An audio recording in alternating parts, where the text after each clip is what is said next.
Tadi katanya kalau dikatakan pileknya justru kurang spotlight. Anda melihat ada potensi kecurangannya karena kita fokus sekali gitu dengan jalannya Pilpres dan waktunya masih lama berjalan? Ya, teman-teman caleg itu memang sudah turun ke dapil ya. Rata-rata memang mereka membangun interaksi personal dengan para pemilih. Jadi untuk misalnya baliho dan lain sebagainya, terus terang mereka lebih hati-hati sekarang. Karena misalnya kan untuk kampanye di luar jadwal itu ancamannya pidana.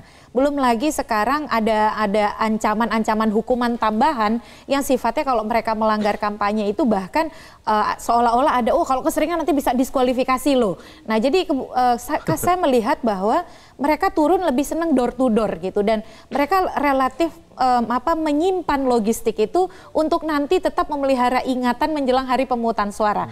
Nah yang tadi dikhawatirkan oleh Mas Burhan benar sekali.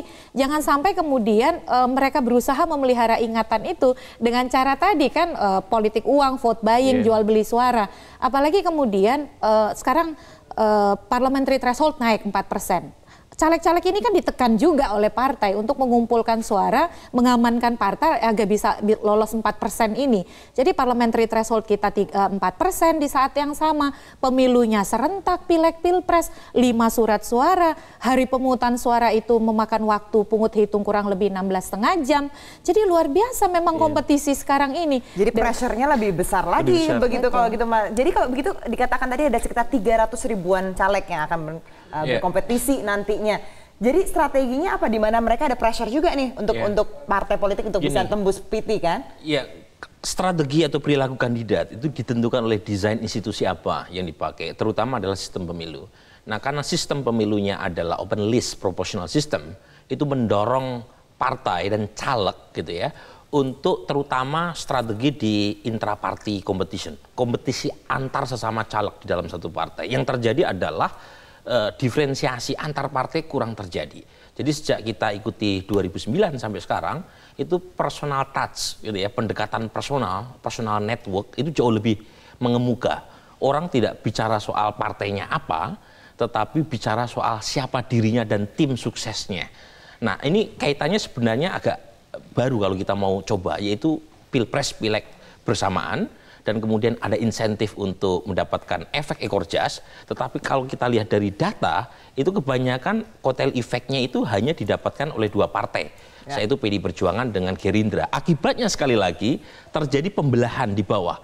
Meskipun ada partai yang mendukung Pak Prabowo misalnya, tetapi mereka nggak mau kampanye buat Pak Prabowo. Itu seperti caleg dari PAN misalnya atau Demokrat. Ya, oke, jadi lebih selfish lah kalau gitu dikatakan. Karena memang tidak ada insentif elektoralnya secara langsung buat partai atau caleg di bawah. Nah, hal-hal yang masih menjadi PR atau pekerjaan rumah ini yang harus kita selesaikan supaya kualitas pemilu kita lebih baik ke depan. Baik, singkat saja Mbak Titi, catatannya ini kita masih panjang perjalanannya, apa yang mungkin harus diperhatikan bagi peserta pemilu dalam hal tadi keterbatasannya banyak sekali dan juga fokusnya mungkin lebih banyak ke pilpres begitu bukan pileg. Apa yang kira-kira harus menjadi fokus di sini? Iya, kalau kita sebagai pemilih berkepentingan untuk mendapatkan akses informasi dari para calon ya. Dan kalau kami lihat saat ini informasi itu minim sekali. Bahkan dari level penyelenggara pemilu misal sekarang ini pemilih bisa mengakses profil dari para kandidat. Tetapi kemudian informasi itu tidak banyak sampai kepada masyarakat untuk mendapatkan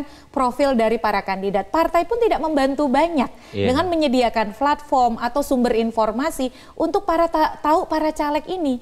Jadi akhirnya ini yang mendorong irasionalitas pemilih untuk kemudian sekedar memilih siapa yang mereka datang pasang uang atau kemudian yaitu memilih sepanjang siapa yang paling banyak balihonya. Masih nyambung dengan tadi swing votersnya jadi makin banyak.